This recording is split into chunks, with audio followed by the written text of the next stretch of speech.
Bacaan dari surat pertama Rasul Yohanes. Aku menulis kepadamu, hai anak-anak, sebab dosamu telah diampuni karena nama Yesus. Aku menulis kepadamu, hai para bapak, sebab bapak-bapak telah mengenal Dia yang ada dari mulanya. Aku menulis kepadamu, hai orang-orang muda, sebab kamu telah mengalahkan yang jahat. Aku menulis kepadamu, hai anak-anak, sebab kamu mengenal Bapa. Aku menulis kepadamu, hai para bapak, sebab bapak-bapak telah mengenal Dia yang ada dari mulanya.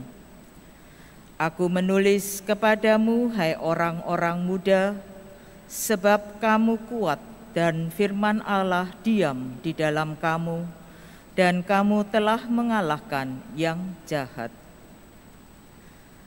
Janganlah kamu mengasihi dunia dan apa yang ada di dalamnya.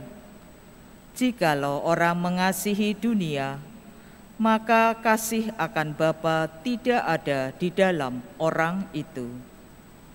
Sebab semua yang ada di dalam dunia, yaitu keinginan daging dan keinginan mata, serta keangkuhan hidup, bukanlah berasal dari Bapa, melainkan dari dunia.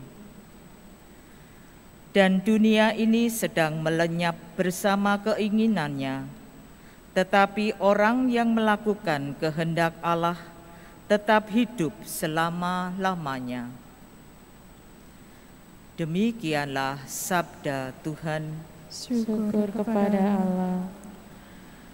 Biarlah langit bersukacita dan bumi bersorak-sorai. Biarlah langit bersukacita dan bumi bersorak-sorai. Kepada Tuhan, hai suku-suku bangsa, kepada Tuhan sajalah kemuliaan dan kekuatan. Berikanlah kepada Tuhan kemuliaan namanya. Biarlah langit bersukacita dan bumi bersorak-sorai. Bawalah persembahan dan maksudlah ke pelatarannya. Sujudlah menyembah kepada Tuhan dengan berhiaskan kekudusan. Gemetarlah di hadapannya, hai seluruh bumi. Biarlah langit bersukacita dan bumi bersorak-sorai. Katakanlah di antara bangsa-bangsa, Tuhan itu Raja. Dunia ditegakkannya tidak akan goyah. Ia akan mengadili bangsa-bangsa dalam kebenaran. Biarlah langit bersukacita dan bumi bersorak-sorai. Haleluya, haleluya, haleluya, haleluya, haleluya, haleluya. Inilah hari yang suci, marilah hai para bangsa, sujudlah di hadapan Tuhan, sebab cahaya gemilang menyinari seluruh muka bumi. Haleluya, haleluya, haleluya. Tuhan bersamamu. Dan bersama rohmu. Inilah Injil suci menurut Santo Lukas. Dimuliakanlah Tuhan. Ketika kanak-kanak Yesus dipersembahkan di Bait Allah, ada di Yerusalem seorang nabi perempuan, anak Fanuel dari suku Asyur, namanya Hana. Ia sudah sangat lanjut umurnya. Sesudah menikah, ia hidup 7 tahun bersama suaminya, dan sekarang ia sudah janda, berumur 84 tahun. Ia tidak pernah meninggalkan bait Allah, dan siang malam beribadah dengan berpuasa dan berdoa. Pada hari kanak-kanak Yesus dipersembahkan di bait Allah, Hana pun datang ke bait Allah dan mengucap syukur kepada Allah, serta berbicara tentang kanak Yesus kepada semua orang yang menantikan kelepasan untuk Yerusalem. Setelah menyelesaikan semua yang harus dilakukan menurut hukum Tuhan, kembalilah Maria dan Yusuf beserta kanak Yesus ke kota kediaman mereka, yaitu kota Nazaret di Galilea. Anak itu bertambah besar dan menjadi kuat, penuh hikmat, dan kasih karunia Allah ada padanya. Demikianlah sabda Tuhan. Terpujilah Kristus. Ibu bapak, saudari-saudaraku yang dikasihi Tuhan, setiap hari kita pergi ke gereja. Setiap hari kita berdoa, beribadah, dan merayakan Ekaristi di gereja.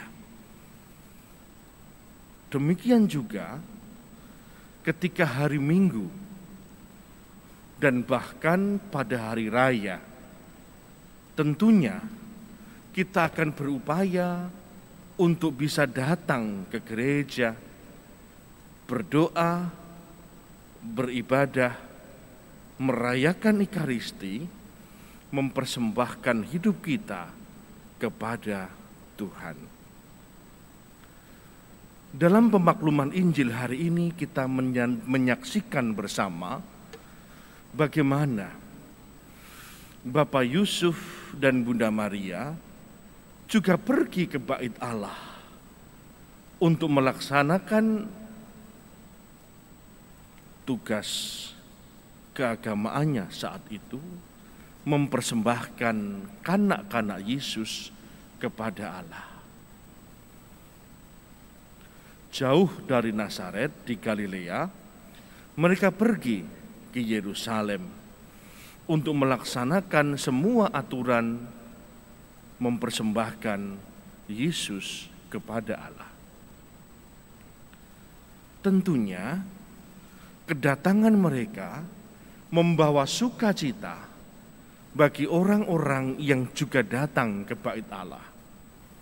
Kita saksikan bersama bagaimana Hana, seorang nabi perempuan, juga bersyukur atas peristiwa itu dan kemudian berbicara kepada orang banyak yang ada di sana tentang Yesus.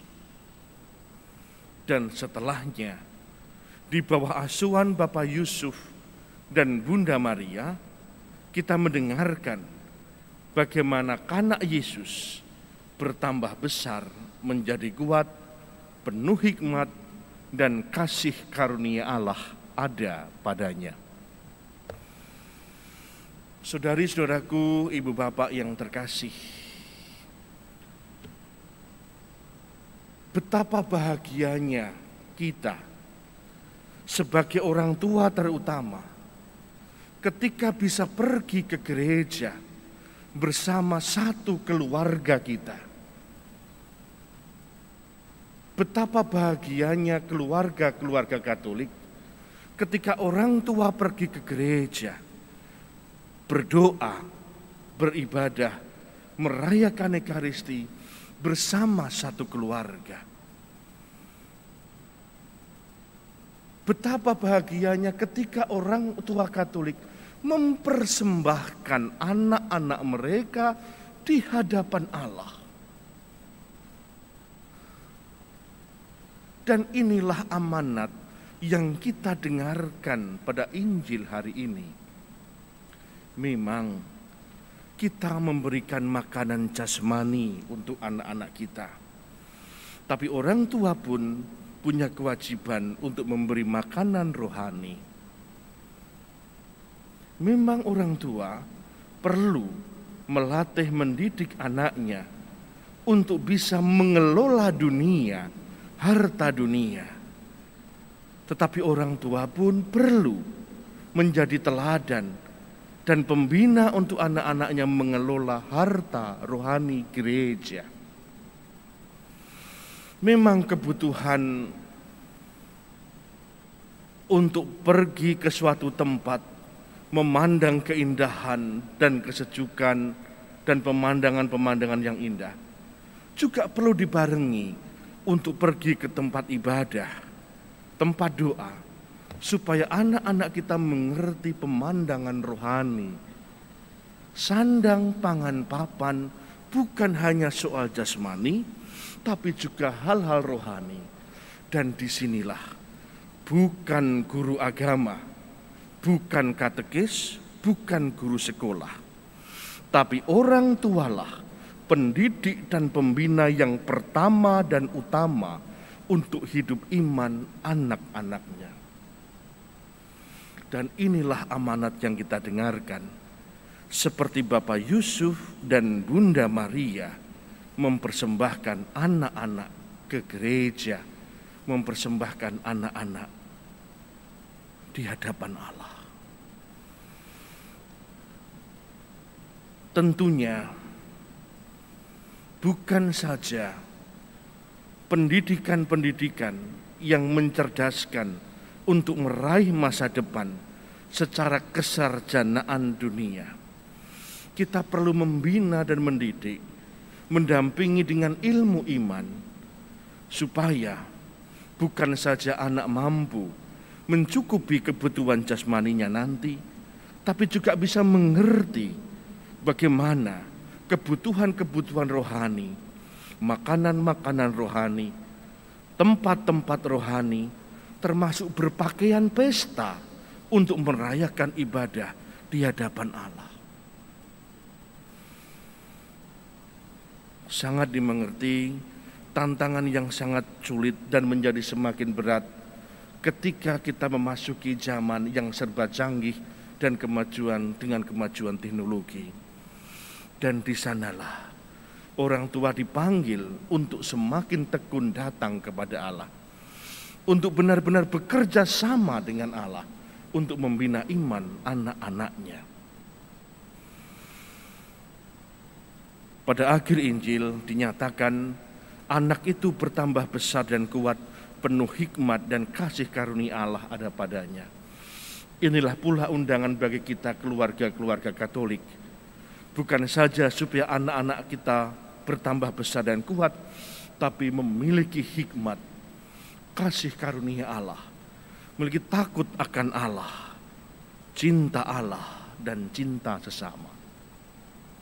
Dan ini tugas kita semua untuk membawa keluarga-keluarga kita, mempersembahkannya kepada Allah, dan mempersembahkannya juga untuk terlibat dalam hidup bermasyarakat.